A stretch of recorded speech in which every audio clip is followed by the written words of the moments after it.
Trump ಸುಂಕಾಸ್ತ್ರದ ವಿರುದ್ಧ ಪ್ರಧಾನಿ ಮೋದಿ ರಕ್ಷಣಾತ್ಮಕ ಆಟದ ಮೊರೆ ಹೋಗಿದ್ದಾರೆ. ಅಮೆರಿಕ ಹೊರತುಪಡಿಸಿ ಉಳಿದ ದೇಶಗಳೊಂದಿಗಿನ ವ್ಯವಹಾರ ಬಾಂಧವ್ಯವನ್ನ ಮೋದಿ ಮತ್ತಷ್ಟು ವೃದ್ಧಿಗೊಳಿಸಿಕೊಳ್ತಾ ಇದ್ದು, ರಷ್ಯಾ, ಚೀನಾ ಬಳಿಕ ಇದೀಗ ಜರ್ಮನಿಯೊಂದಿಗೆ ಸ್ನೇಹದ ಹಸ್ತ ಚಾಚಿದ್ದಾರೆ.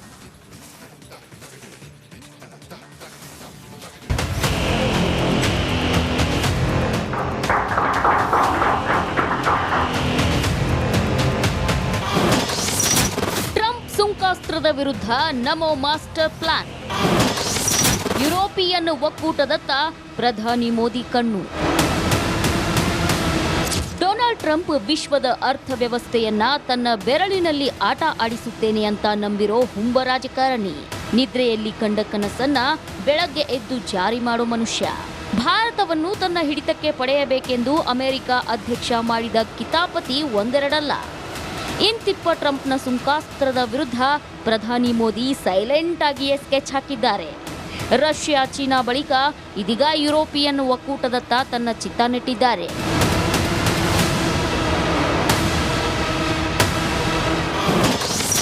ವಿಶ್ವದ ಅತಿದೊಡ್ಡ ಅರ್ಥವ್ಯವಸ್ಥೆಗಳ ಸ್ನೇಹ ಸಂಗಮ.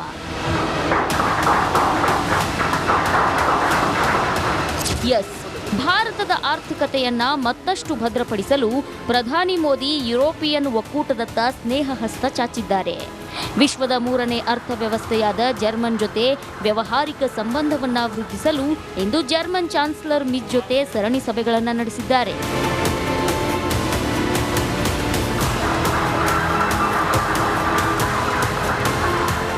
ವಿಶ್ವದ 3ನೇ ಮತ್ತು 4ನೇ ಆರ್ಥಿಕತೆ ದೇಶಗಳ ಈ ಭೇಟಿಯನ್ನ ಇಡೀ ಜಗತ್ತೇ ಬೆರಗುಗಣ್ಣಿನಿಂದ ನೋಡುತ್ತಿದ್ದು, ಇದೇ ಮೊದಲ ಬಾರಿಗೆ German chancellor Frederick merge Bharat ಪ್ರವಾಸಕ್ಕೆ ಬಂದಿದ್ದಾರೆ.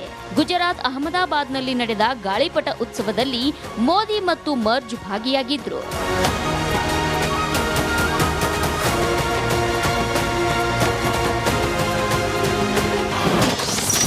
ಜರ್ಮನಿ ಯುರೋಪ್ ಖಂಡದ ಅತಿದೊಡ್ಡ ಆರ್ಥಿಕತೆಯಾಗಿದ್ದು, ಅಹಮದಾಬಾದ್ನ ಮಹಾತ್ಮ ಮಂದಿರದಲ್ಲಿ ಮೋದಿ ಮತ್ತು ಮರ್ಜ್ ದ್ವಿಪಕ್ಷೀಯ ಸಭೆ ನಡೆಸಿದ್ರು. ಈ ಸಭೆಯಲ್ಲಿ ಕೃಷಿ, ಆಟೋಮೊಬೈಲ್, ಗ್ರೀನ್ ಹೈಡ್ರೋಜನ್ ಸೇರಿ ರಕ್ಷಣಾ ಕ್ಷೇತ್ರದ ಹೂಡಿಕೆ ಬಗ್ಗೆ ಚರ್ಚೆಯಾಗಿದ್ದು, ಸಿಇಒ ಸಭೆಗಳಲ್ಲೂ ಇಬ್ಬರು ದಿಗ್ಗಜ ನಾಯಕರು ಭಾಗಿಯಾಗಿದ್ರು. ಜರ್ಮನಿ ಭಾರತದ ಟಾಪ್ 10 ಎಫ್ಟಿಐ ಹೂಡಿಕೆ ರಾಷ್ಟ್ರಗಳಲ್ಲಿ ಒಂದಾಗಿದ್ದು, ಭಾರತದ ಪ್ರತಿಭಾನ್ವಿತರಿಗೆ ಮಣೆ ಹಾಕಲು ಸಜ್ಜಾಗಿದೆ. ಭಾರತದ ಪ್ರತಿಭಾನ್ವಿತರಿಗಾಗಿಯೇ ವೀಸಾ ನಿಯಮಗಳಲ್ಲಿ ಬದಲಾವಣೆ ತಂದಿದೆ.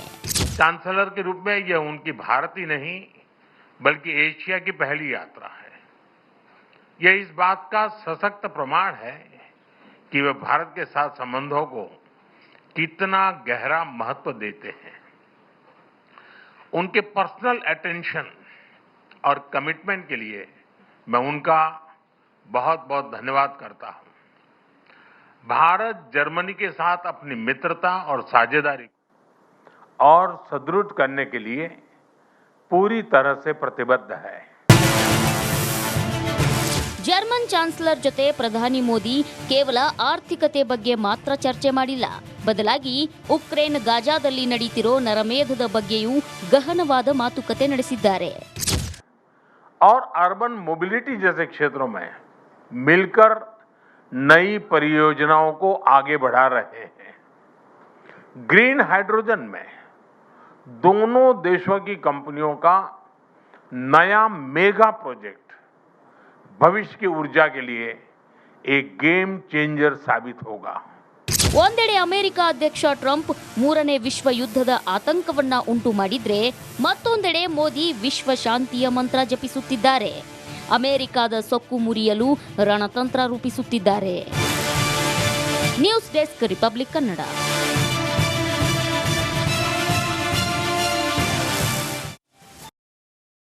ಟ್ರಂಪ್ ಸುಂಕಾಸ್ತ್ರದ ವಿರುದ್ಧ ಪ್ರಧಾನಿ ಮೋದಿ ರಕ್ಷಣಾತ್ಮಕ ಆಟದ ಮೊರೆ ಹೋಗಿದ್ದಾರೆ. ಅಮೆರಿಕ ಹೊರತುಪಡಿಸಿ ಉಳಿದ ದೇಶಗಳೊಂದಿಗಿನ ವ್ಯವಹಾರ ಬಾಂಧವ್ಯವನ್ನ ಮೋದಿ ಮತ್ತಷ್ಟು ವೃದ್ಧಿಗೊಳಿಸಿಕೊಳ್ತಾ ಇದ್ದು, ರಷ್ಯಾ, ಚೀನಾ ಬಳಿಕ ಇದೀಗ ಜರ್ಮನಿಯೊಂದಿಗೆ ಸ್ನೇಹದ ಹಸ್ತ ಚಾಚಿದ್ದಾರೆ.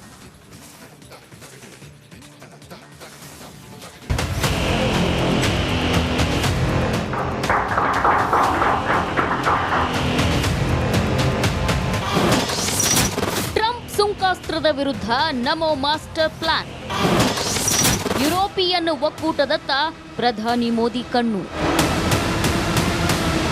ಡೊನಾಲ್ಡ್ ಟ್ರಂಪ್ ವಿಶ್ವದ ಅರ್ಥವ್ಯವಸ್ಥೆಯನ್ನ ತನ್ನ ಬೆರಳಿನಲ್ಲಿ ಆಟ ಆಡಿಸುತ್ತೇನೆ ಅಂತ ನಂಬಿರೋ ಹುಂಬ ರಾಜಕಾರಣಿ.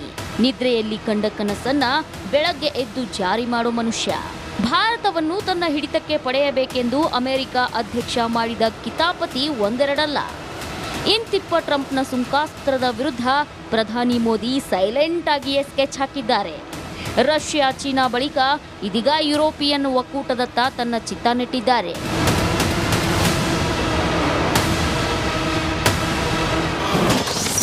ವಿಶ್ವದ ಅತಿದೊಡ್ಡ ಅರ್ಥವ್ಯವಸ್ಥೆಗಳ ಸ್ನೇಹ ಸಂಗಮ.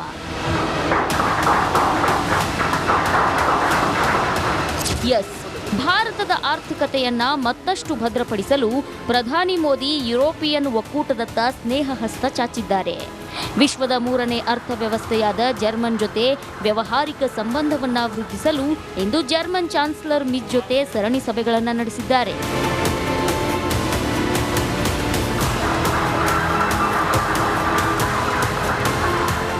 ವಿಶ್ವದ 3ನೇ ಮತ್ತು 4ನೇ ಆರ್ಥಿಕತೆ ದೇಶಗಳ ಈ ಭೇಟಿಯನ್ನ ಇಡೀ ಜಗತ್ತೇ ಬೆರಗುಗಣ್ಣಿನಿಂದ ನೋಡುತ್ತಿದ್ದು, ಇದೇ ಮೊದಲ ಬಾರಿಗೆ German chancellor Frederick merge Bharat ಪ್ರವಾಸಕ್ಕೆ ಬಂದಿದ್ದಾರೆ. ಗುಜರಾತ್ ಅಹಮದಾಬಾದ್ನಲ್ಲಿ ನಡೆದ ಗಾಳಿಪಟ ಉತ್ಸವದಲ್ಲಿ ಮೋದಿ ಮತ್ತು ಮರ್ಜ್ ಭಾಗಿಯಾಗಿದ್ರು.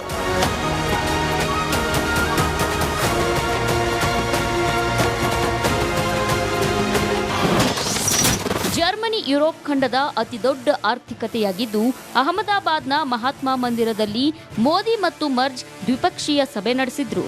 ಈ ಸಭೆಯಲ್ಲಿ ಕೃಷಿ, ಆಟೋಮೊಬೈಲ್, ಗ್ರೀನ್ ಹೈಡ್ರೋಜನ್ ಸೇರಿ ರಕ್ಷಣಾ ಕ್ಷೇತ್ರದ ಹೂಡಿಕೆ ಬಗ್ಗೆ ಚರ್ಚೆಯಾಗಿದ್ದು, ಸಿಇಒ ಸಭೆಗಳಲ್ಲೂ ಇಬ್ಬರು ದಿಗ್ಗಜ ನಾಯಕರು ಭಾಗಿಯಾಗಿದ್ರು. ಜರ್ಮನಿ ಭಾರತದ ಟಾಪ್ 10 ಎಫ್ಟಿಐ ಹೂಡಿಕೆ ರಾಷ್ಟ್ರಗಳಲ್ಲಿ ಒಂದಾಗಿದ್ದು, ಭಾರತದ ಪ್ರತಿಭಾನ್ವಿತರಿಗೆ ಮಣೆ ಹಾಕಲು ಸಜ್ಜಾಗಿದೆ. ಭಾರತದ ಪ್ರತಿಭಾನ್ವಿತರಿಗಾಗಿಯೇ ವೀಸಾ ನಿಯಮಗಳಲ್ಲಿ ಬದಲಾವಣೆ ತಂದಿದೆ. चांसलर के रूप में यह उनकी भारत ही नहीं बल्कि एशिया की पहली यात्रा है। यह इस बात का सशक्त प्रमाण है कि वे भारत के साथ संबंधों को कितना गहरा महत्व देते हैं।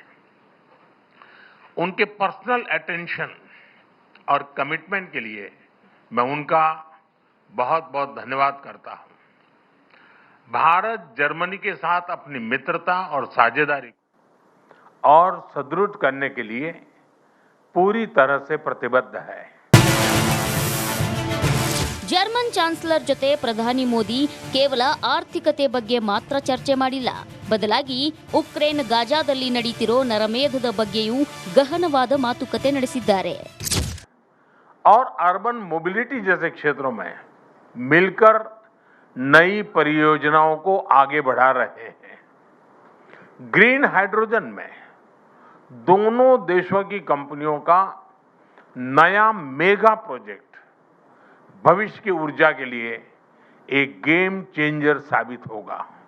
ಒಂದೆಡೆ ಅಮೆರಿಕ ಅಧ್ಯಕ್ಷ ಟ್ರಂಪ್ 3ನೇ ವಿಶ್ವ ಯುದ್ಧದ ಆತಂಕವನ್ನ ಉಂಟು ಮಾಡಿದ್ರೆ, ಮತ್ತೊಂದೆಡೆ ಮೋದಿ ವಿಶ್ವ ಶಾಂತಿಯ ಮಂತ್ರ ಜಪಿಸುತ್ತಿದ್ದಾರೆ. ಅಮೆರಿಕದ ಸೊಕ್ಕು ಮುರಿಯಲು ರಣತಂತ್ರ ರೂಪಿಸುತ್ತಿದ್ದಾರೆ. News desk, Republic Kannada.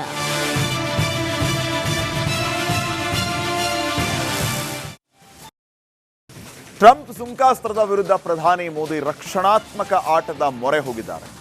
America ಹೊರತುಪಡಿಸಿ ಉಳಿದ ದೇಶಗಳೊಂದಿಗಿನ ವ್ಯವಹಾರ ಬಾಂಧವ್ಯವನ್ನ ಮೋದಿ ಮತ್ತಷ್ಟು ವೃದ್ಧಿಗೊಳಿಸಿಕೊಳ್ತಾ ಇದ್ದು, ರಷ್ಯಾ, ಚೀನಾ ಬಳಿಕ ಇದೀಗ ಜರ್ಮನಿಯೊಂದಿಗೆ ಸ್ನೇಹದ ಹಸ್ತ ಚಾಚಿದ್ದಾರೆ.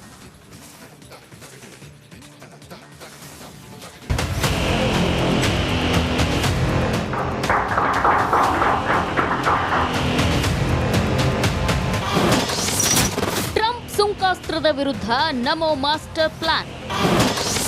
ಯುರೋಪಿಯನ್ ಒಕ್ಕೂಟದತ್ತ ಪ್ರಧಾನಿ ಮೋದಿ ಕಣ್ಣು. ಡೊನಾಲ್ಡ್ ಟ್ರಂಪ್ ವಿಶ್ವದ ಅರ್ಥವ್ಯವಸ್ಥೆಯನ್ನ ತನ್ನ ಬೆರಳಿನಲ್ಲಿ ಆಟ ಆಡಿಸುತ್ತೇನೆ ಅಂತ ನಂಬಿರೋ ಹುಂಬ ರಾಜಕಾರಣಿ. ನಿದ್ರೆಯಲ್ಲಿ ಕಂಡ ಕನಸನ್ನ ಬೆಳಗ್ಗೆ ಎದ್ದು ಜಾರಿ ಮಾಡೋ ಮನುಷ್ಯ. ಭಾರತವನ್ನು ತನ್ನ ಹಿಡಿತಕ್ಕೆ ಪಡೆಯಬೇಕೆಂದು ಅಮೆರಿಕ ಅಧ್ಯಕ್ಷ ಮಾಡಿದ ಕಿತಾಪತಿ ಒಂದೆರಡಲ್ಲ. ಇಂತಿಪ್ಪ ಟ್ರಂಪ್ನ ಸುಂಕಾಸ್ತ್ರದ ವಿರುದ್ಧ ಪ್ರಧಾನಿ ಮೋದಿ ಸೈಲೆಂಟ್ ಆಗಿಯೇ ಸ್ಕೆಚ್ ಹಾಕಿದ್ದಾರೆ. ರಷ್ಯಾ, ಚೀನಾ ಬಳಿಕ ಇದೀಗ ಯುರೋಪಿಯನ್ ಒಕ್ಕೂಟದತ್ತ ತನ್ನ ಚಿತ್ತ ನೆಟ್ಟಿದ್ದಾರೆ.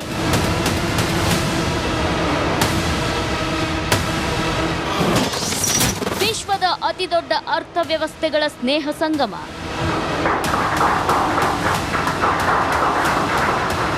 ಎಸ್, ಭಾರತದ ಆರ್ಥಿಕತೆಯನ್ನ ಮತ್ತಷ್ಟು ಭದ್ರಪಡಿಸಲು ಪ್ರಧಾನಿ ಮೋದಿ ಯುರೋಪಿಯನ್ ಒಕ್ಕೂಟದತ್ತ ಸ್ನೇಹ ಹಸ್ತ ಚಾಚಿದ್ದಾರೆ.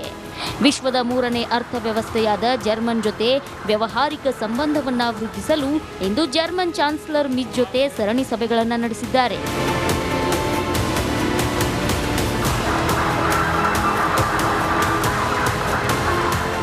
ವಿಶ್ವದ 3ನೇ ಮತ್ತು 4ನೇ ಆರ್ಥಿಕತೆ ದೇಶಗಳ ಈ ಭೇಟಿಯನ್ನ ಇಡೀ ಜಗತ್ತೇ ಬೆರಗುಗಣ್ಣಿನಿಂದ ನೋಡುತ್ತಿದ್ದು, ಇದೇ ಮೊದಲ ಬಾರಿಗೆ German chancellor Frederick merge Bharat ಪ್ರವಾಸಕ್ಕೆ ಬಂದಿದ್ದಾರೆ. ಗುಜರಾತ್ ಅಹಮದಾಬಾದ್ನಲ್ಲಿ ನಡೆದ ಗಾಳಿಪಟ ಉತ್ಸವದಲ್ಲಿ ಮೋದಿ ಮತ್ತು ಮರ್ಜ್ ಭಾಗಿಯಾಗಿದ್ರು.